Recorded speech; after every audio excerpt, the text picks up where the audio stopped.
Catus Maximus here, this time with a review of an old Napa USA. This is a NH72, I believe, NH70. Napa actually still sells these 3/4 inch T-handles under the Evercraft, or they do have Evercraft branded ones, like $22. They're amazingly cheap. I assume that the actual Napa branded ones are a little bit better. There seems to be, you know, when it comes to T-handles, there's less variation than there are in like hinge head breaker bars, and certainly in things like ratchets.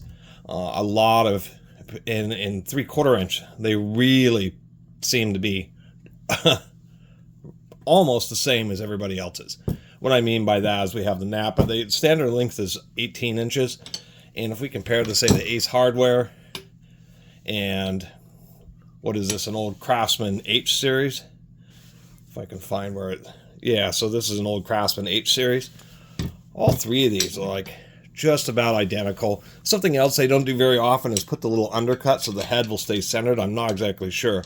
I mean, you could think that all three of these were built by the same company, but there is slight variations. We can see most times they align the anvil at perpendicular, where this is offset 45 degrees on the Craftsman. They are doing it differently.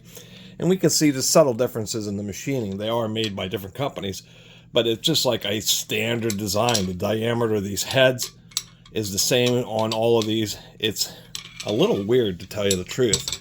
I mean, slight variations would be like the Mac. This happens to be the Z20T, one of my favorites, because it's a 20 inch, a couple more inches of length. It has the undercut, and it has the little area where it catches the ball. The area that catches the ball, one, prevents the head from rotating when you're trying to get it into certain situations. Also allows the head to get close to the end of the handle. You don't have as much of a nub sticking out, so one, you're getting more of your leverage out of it, because the way these are measured is by the handle length, not to the center line of the anvil. You're only getting about 16.5 inches of actual leverage here, and about 19 inches here, just because this gets close to the edge of the handle once again, and gives you a touch more leverage as well as more clearance. So, Napa could have done a little better there, but it's just fine. If we take a feel for the strength of the detent, something that we would expect to be pretty decent, and it is indeed pretty decent. I wouldn't say it's the, you know, harshest of snap-on detents, but it's certainly solid enough to handle most 3/4 inch drive socketry. Besides that, people want to know what more premium ones look like. This is a BK Sweeney. This thing is, of course, an extension T-handle, and goes all the way out to like 32 inches, and that's what a really awesome one looks like. Anyway, a little comparison. I think I'm going to do, I finally have enough of these. I'm going to update my 3/4 inch breaker bar and T-handle comparison video. I don't even know if I made one quite titled like that. If we look at these balls, these are actually the things that have the biggest trouble, because as you use these, you hit against the ball, it tends to loosen up and fall out. And these don't look too bad. They have plenty of protrusion, but you don't really want to have that much protrusion on these balls, because it means that there's less material holding them in.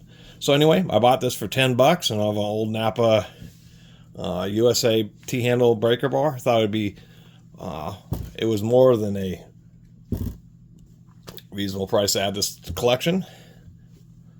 And if you can find one on eBay or something for a real good price, it might be worth adding to your collection too. Glad I could share it with you all.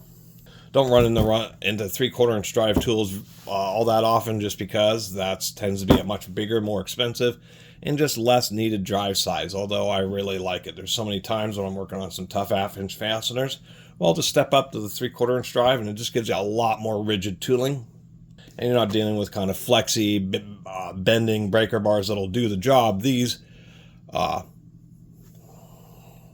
just stay firm, kind of like working on a 10mm fastener with a 3/8 or 1/2 inch breaker bar. Working on a 19mm fastener with 3/4 inch would be the same equivalent. And it's just a nice drive to have. Even if you don't get a bunch of socketry, at least getting some breaker bar tooling and some reducers still is a nice to have. Anyway, thanks for watching.